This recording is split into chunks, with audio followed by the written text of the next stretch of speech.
Thank you, Professor Gupta. I hope I am audible to everybody. Yeah. Okay, and thanks to Department of Physics, GLE University for organizing these kind of lectures in this lockdown period. And I would also like to thank Dr. Dharamveer for communicating this to me and asking for this lecture. So I will start sharing my screen, and then we will follow with that. So can you see this? No, not now. So my screen is Yeah. visible. Yeah, now it's visible. Yes, yes, it is quite visible. Okay, so I am a priori informed that most of the audience is not expert in particle physics. So I have kept this presentation to very curricular level, so that even post BSc student can understand most of it. This title itself says that we are willing to talk about the one of the lightest particle which exist in nature, uh, and it's omnipresent almost every part in every part of the new universe. It's there, uh, though it's not the lightest particle as such, because the lightest particle we know is that is photon, which has zero mass. So this particle particularly is not zero mass, but its presence is not very prominent like photons we encounter in every day of our activities, and we require them for survival also. These particles exist there, they are present, but we never actually bother about them. For scientific community such, these are very important particles, and even for mm, well educated in well educated society, people learn about these Yeah, particles, including excuse me. other particles Yeah, in the universe. excuse me. This project, Yeah, yeah, I request all participants to stop the video because it's saying bandwidth is so high, so voice is not too much clear. So please stop the video. Yeah. Only speaker can Okay. earn and a headset can earn the video. All participants can stop, please.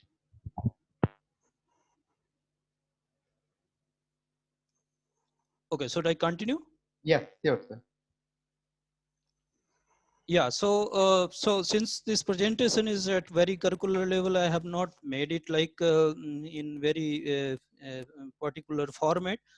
I will start with a few fun facts about these particles, which we call neutrinos. So first of them are first of those fun facts is that they are everywhere.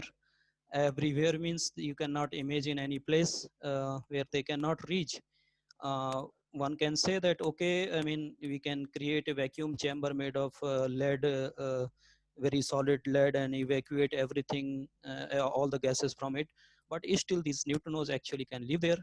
Not only can live there, they actually pass through this whole system. So even there they are going, they are unstoppable, they are passing through it.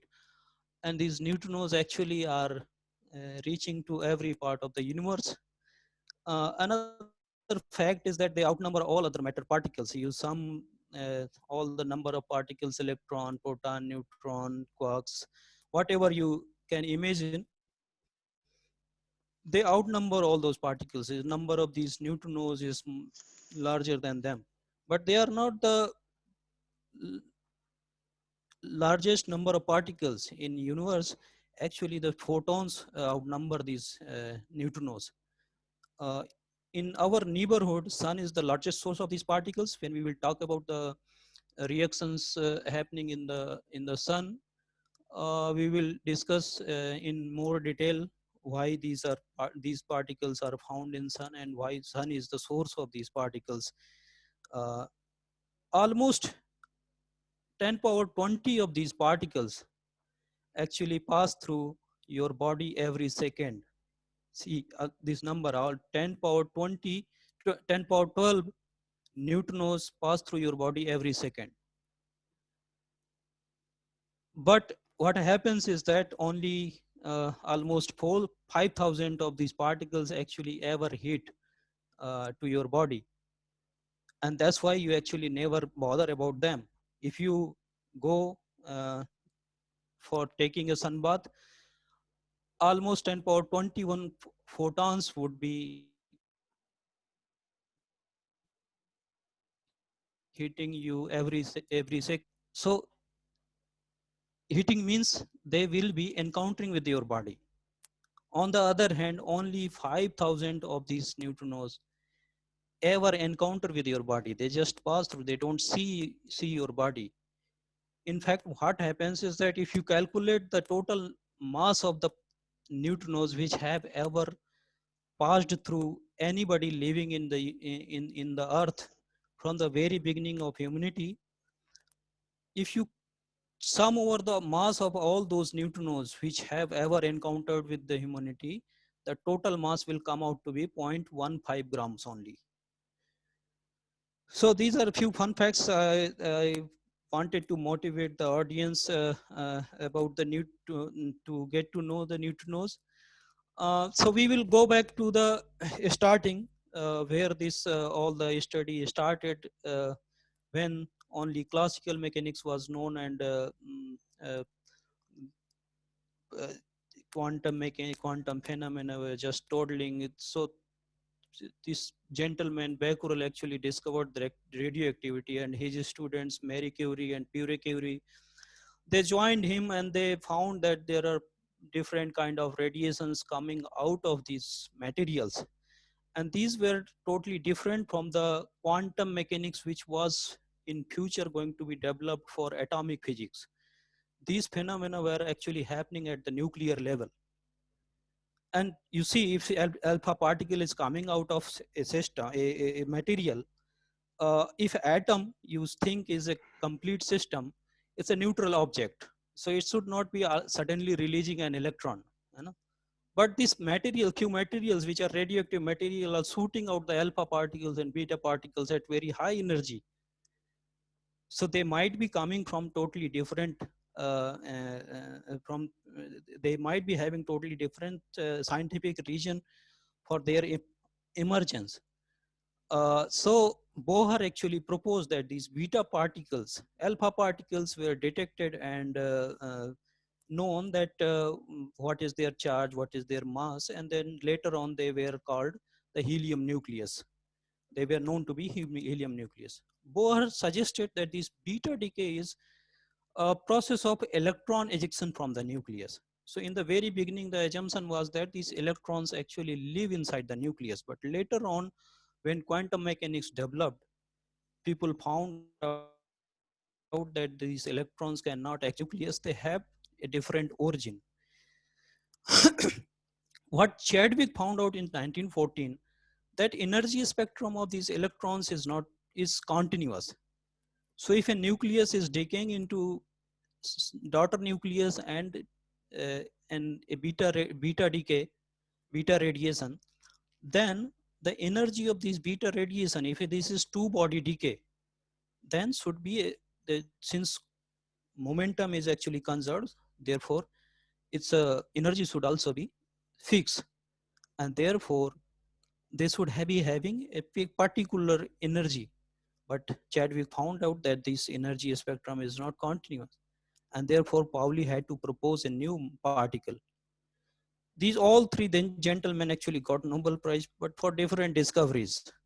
So what was the proposition of Bohr was that some nucleus of A nucleus decays into B, and it ejects an beta radiation, which we now is actually electron. This reaction actually produces charge and baryon number, but it breaks lepton number and spin angular momentum. But when this proposition of Bohr came, actually there was no spin known, It was later proposed, and lepton numbers and baryon numbers were not known. Only charge was known, but it conserved the charge. The problem actually was that it follows the continuous distribution. Electrons have continuous energy distribution, and instead of having this red peak of a particular fixed energy. So desperately, Pauli had to introduce a particle, and since a charge is conserved, this new particle had to have a neutral charge, and this has to have this has to be very light particles, which can be studied from the energy spectrum, that it has to be very light. So he addressed Munich physicist community by calling them radioactive ladies and gentlemen. And what he says that as a desperate remedy to save the exchange theorem.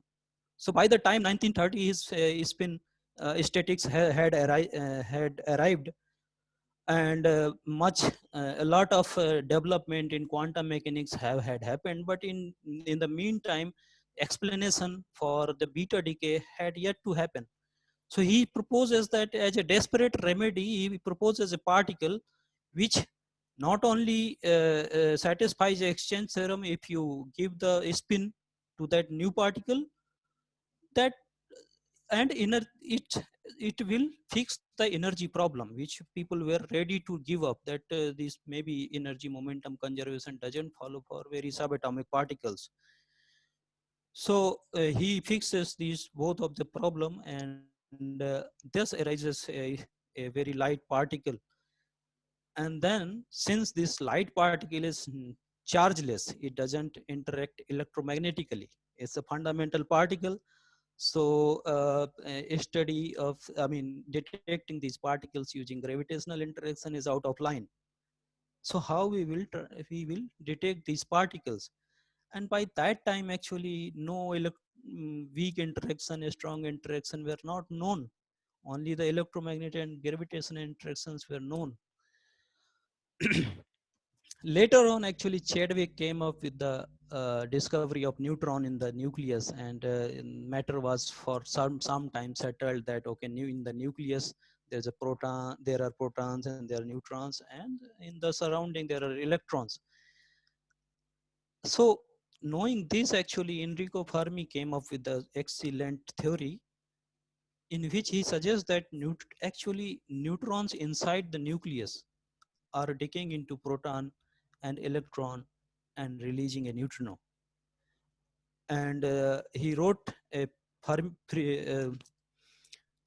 field theory for this process, and it's called four fermion interaction, in which a proton, neutron, electron, and neutrino are interacting at a point. And this theory, using this was a first field theory for fundamental particles. Using this, you could calculate the decay rate of neutrons inside a material. But matter of our concern, more concern is that, okay, we have observed that they are decaying, but how to detect them? If you want to, using this Lagrangian itself, you can calculate the cross section for detection also. How you will detect is that you throw, these electrons, you pass through a detector material, they will interact with some particle, maybe electrons, maybe protons or neutrons also, and you can calculate the cross section. Cross section turns out to be proportional to energy square, energy of the process. Okay, so but this actually failed later on when accelerator experiments were built up, and that theory had been revived, and the new theory, which is called standard model, is popular and is the best theory we are aware of for fundamental particle interactions. So this way, actually, Fermi theory of beta decay uh, was founding a stone for the standard model in a sense. Today it looks like this. These neutron are known to be made of Quarks, UDD quark and proton is also similarly the made of quarks, the 2U and 1D quark, and these neutrinos and electrons are fundamental particles still.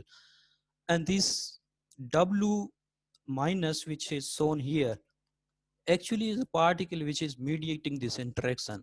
And this interaction has not to be a point interaction. It has to be mediated by these virtual W bosons.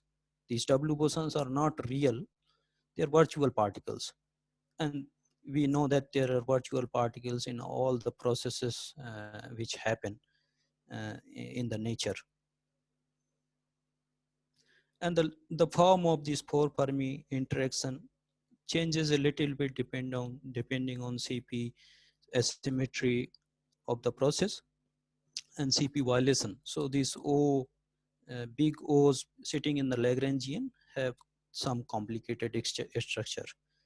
Parity, they have a parity information.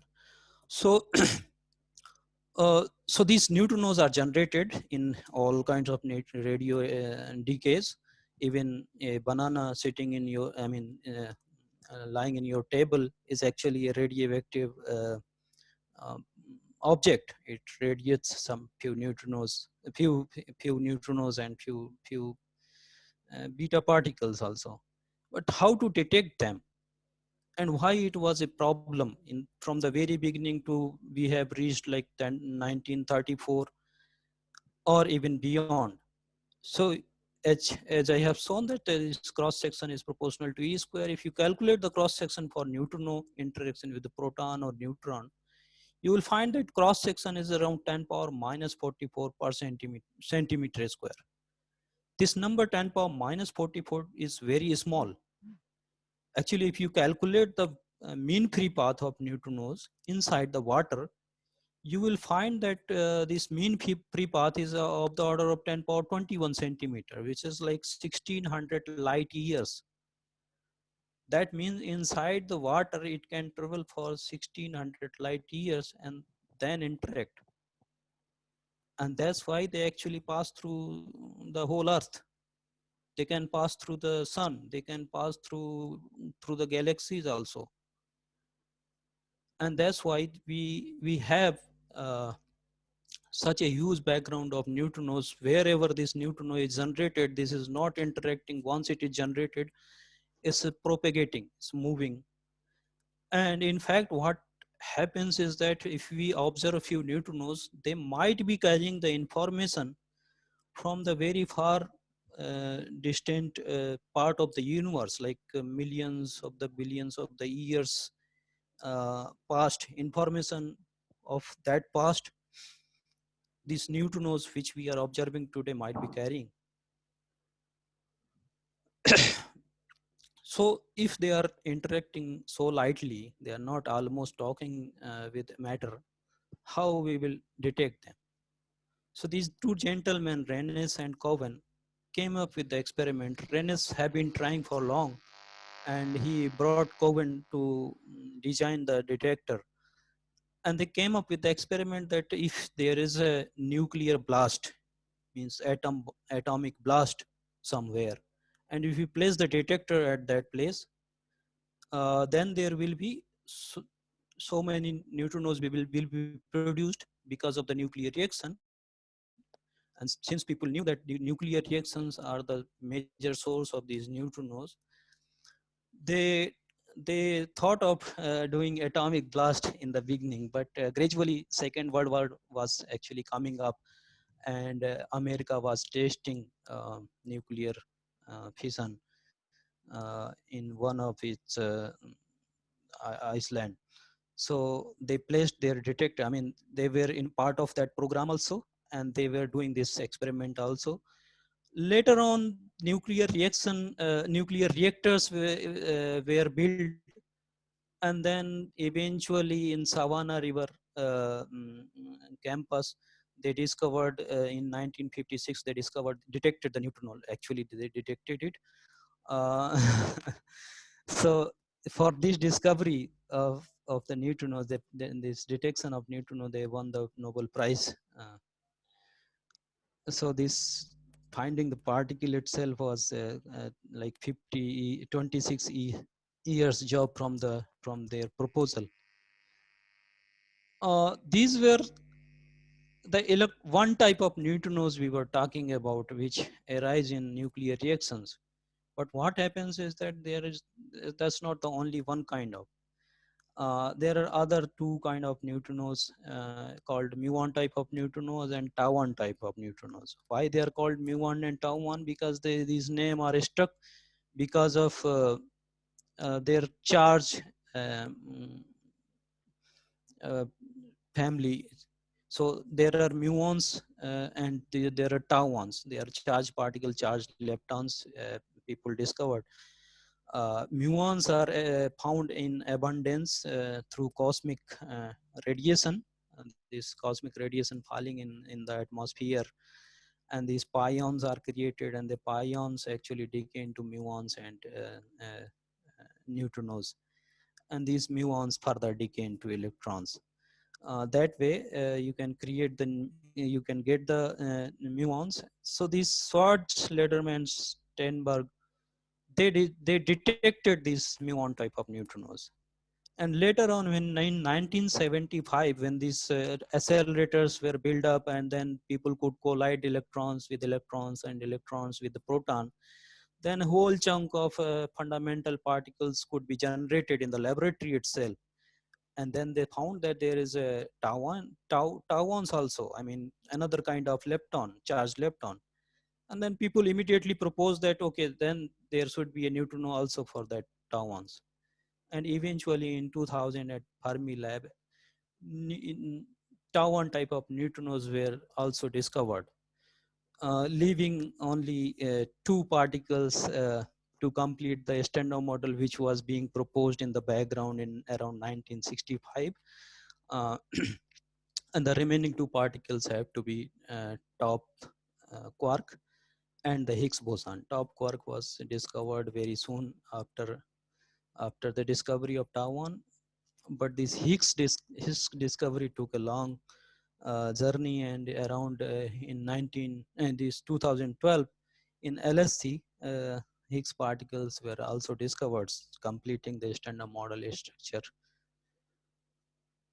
So what is all we are talking about? I mean, okay, there is a particle, maybe three kind of the same particles.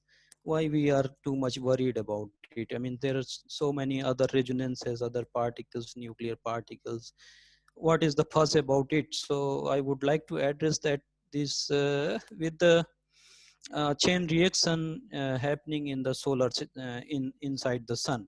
So this picture is actually whatever the reaction is going on in pp chain.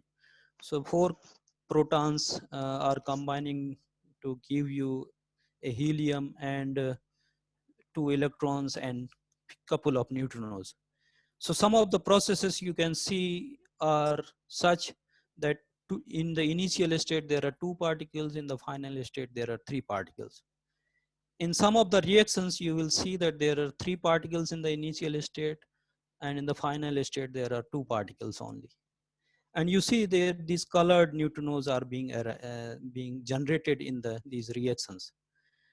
And this reaction is happening at mass scale, inside the core of the sun.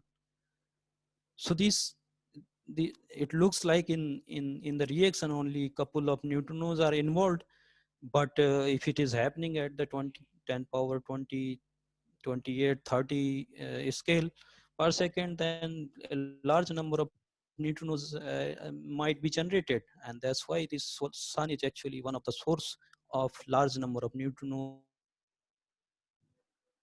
and it generate the largest flux of neutrinos from the sun. There are other stars also, galaxies, all of them are actually producing neutrinos in addition to electrons and all that.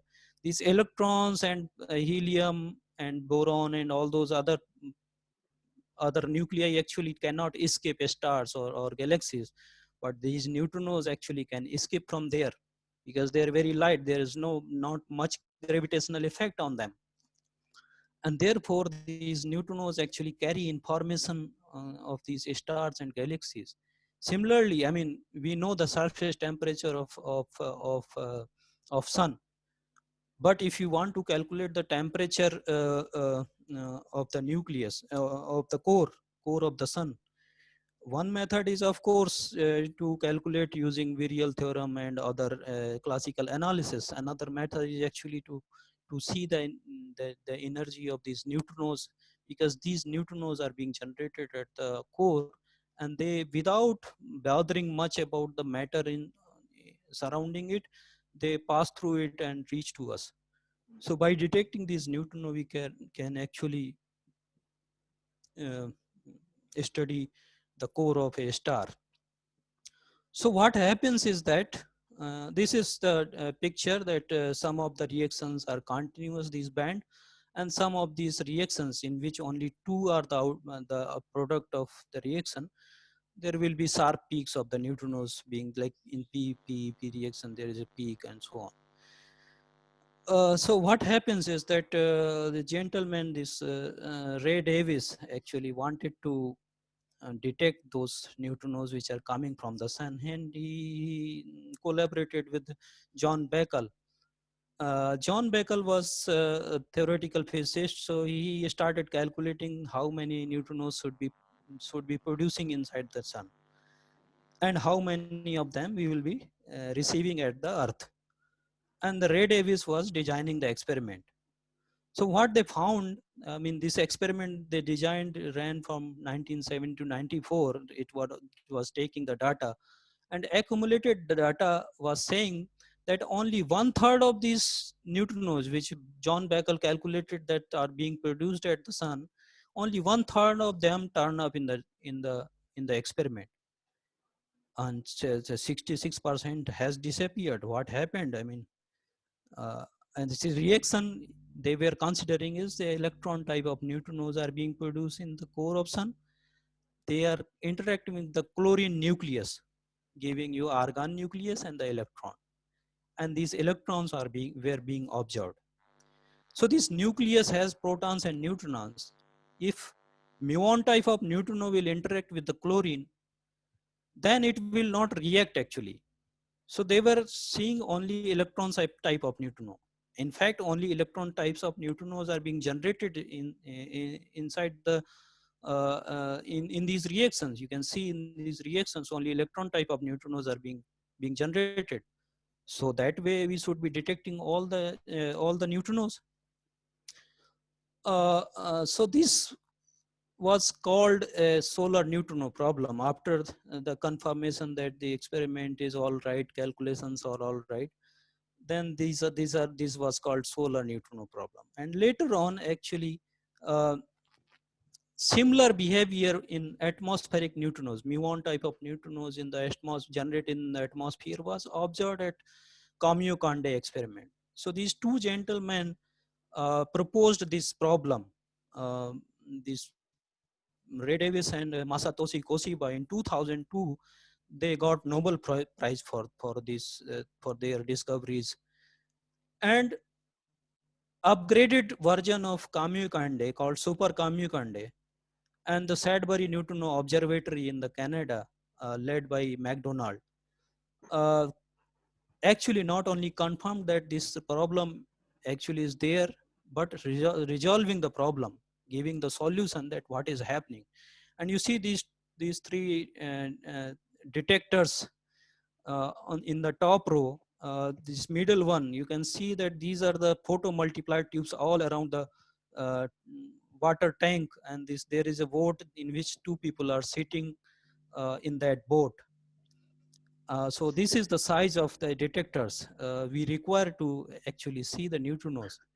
Yeah, I request speaker once more. I Yeah. request speaker because time Yes. is limited for the talk. So we have only less than 10 minutes. After that, the Okay. meeting will Okay. automatically end. So How? please, How much time do I get? we have only 8 minutes 5 minutes, overall the please. meeting. Okay. Okay. 8 minutes is okay. Okay. It's okay. Okay, fine. So, so what happened? They get Nobel Prize. The reason is that their reaction process they followed for Super Kamiokande and as Sudbury Neutrino Observatory, they didn't only detect the electron type of neutrino, they tried to detect all kinds of neutrino. And then they found that actually there is no problem. The problem is that one kind of neutrino is actually getting transformed into another kind of neutrino. And then this gentleman, Bruno Ponte Carvo, actually wrote down the theory for this transition, that one type of neutrino is getting converted into another kind of neutrino. And in this figure, we see the probability curve as distance. So electron type of neutrino starts from the sun, and eventually muon and tau1 type of neutrino becomes 60% of it, only 33% of electron type of neutrino survive. Ponte Carvo didn't get Nobel for that, but there is a prize in his name itself. Those people who work in high energy physics, they get prize in his name. So this picture was actually for 2 flavor system. In 3 flavor system, this picture of this mixing of these different kind of neutrinos becomes complicated, and some 8 different parameters arise in the theory, which we need to explain. We need to determine what are those parameters. And current cosmological bound on neutrino masses give you that sum of the neutrino masses is around less than 2 electron volt. And 1 electron volt is around 10 power minus 36 kilogram. And 10 power minus 31 kilogram is the mass of electrons. So they are much more lighter, and it's only the bound. Current neutronoless double Sorry beta to decay interrupt, experiment speaker, says sir. that. So sorry to interrupt you, sir. Hello? Only 5 minutes left. Can you please summarize this? Yeah. So this is the current best fit for those parameters people have found. And there is a process this process actually of transformation happens very fast in the material, where density is changing, like density from the core to the surface of sun is changing very fast. Then there may be some place where this transition from electron to muon type of neutrino would be happening very fast, and that is called actually the resonance effect of this matter. There are neutronoless beta decay because of the nature, because it's a neutral particle. Neutrinos are neutral particles, so they can have a nature in which these particles themselves are their own antiparticle. And since they themselves can be own antiparticles, this may happen that 2 neutrons can decay into 2 proton and 2 electrons, giving no neutrino. And there is ongoing research on it. So many experiments are trying to figure out whether these particles are Majorana or fermionic type. This is one such experiment, IceCube experiment, which detects high energy neutrinos. And you can see this size of this detector compared with the Eiffel Tower in the right bottom. So this is the size of the current neutrino experiments. India also has one a proposed neutrino experiment based on magnetic iron calorimeter. This is the list of different research institutes and universities which are involved in that project. Unfortunately, due to this or that administrative or other regions, the laboratory has not been set up yet. But we are very optimistic that it will start working someday, and it will start detecting neutrinos and giving observations for better good of the scientific community. Uh, Thank you. I'm done. Yeah, I think I would like to thanks to the speaker, and I ask the HOD sir to give the vote of thanks to the speaker. Okay, if anybody wants to answer, quick question, if anybody wants to Yeah, sure. ask, very quick. Yeah, I think that first you can say some No one. message, then we can wait for the question. Okay. But only the very simple information I want to ask from Dr. Avasthi. Yes. Just for the curiosity, let me know what is the order of energy of a neutrino? Order of energy of neutrino. Actually, Yeah.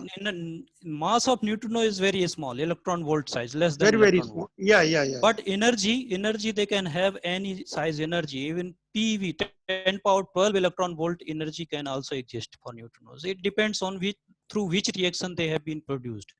Okay. So this much energy can be interacted to our bodies also, huh? Yeah, if a PeV electron volt neutrino hits your body, you will really feel it. Yeah, That's definitely. right.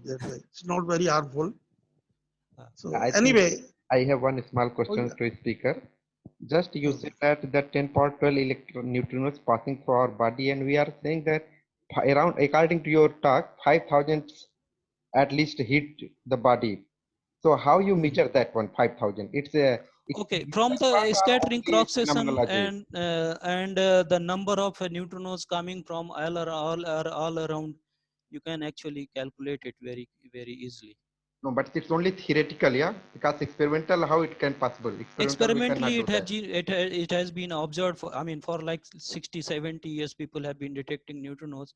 So they know the neutrinos coming from all around, being bombarded in the detector. Yeah, So detector, but they have by human body. the Just I want to, estimate because of I'm also working neutrinos. on that part, so I haven't read any paper which mention that if that type of a neutrino hit the human body and they measure it, because it's very No, less in interacting. Yeah, human body they have not measured. It's yeah. just a fun calculation you can do. I mean, you know the So cross it's section only of your theoretical body, part. Okay, then and okay. you know the material of your body, Yeah. so you know Oh, the how it is oh, going to that's why interact. I'm I saying mean, it's we a are anyway theoretical made of part. some. Yeah, theoretical calculations. Yes, it's Yeah, some fun okay. calculation. It's not Yeah, nothing. okay, I okay, mean, okay. we are not using human Okay. body as a No detector. further question. Yeah, Let I us think thank. we have one question from the SK Sivaj. So I am Okay. unmuting him. Yes, sir. Thank you, Gupta sir. Ramlal ji, एक question है, simple question. What is the difference between neutrino and anti-neutrino?